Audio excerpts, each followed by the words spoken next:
I bought this specifically to clean off my power folding chair.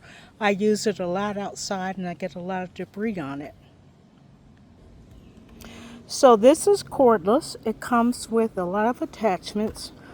I am always real worried about getting debris on the batteries, and I'll try to show you.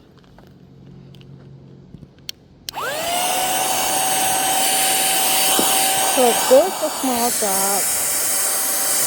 And as you can see all the stuff I'm doing.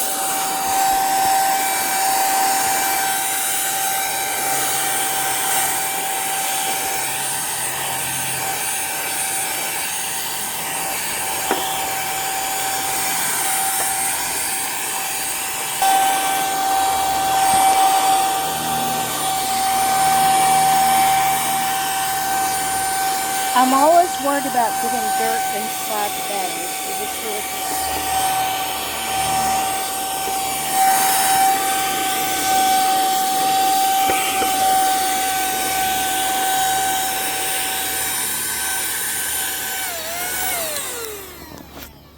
So that's a quick demo. I will tell you I drop a lot of things at the kitchen counter and at the table, and this has been really handy for getting up crumbs. This device is rechargeable and it includes a lot of attachments. So like I said, it's pretty handy for me and you might like this. I would also suggest looking at a number of these. The only thing I don't like about it is the barrel can come off pretty easily. It comes with one filter, and I would say go ahead and order an extra supply of filters, and it includes a filter brush if you get one. Thanks. Talk to you later.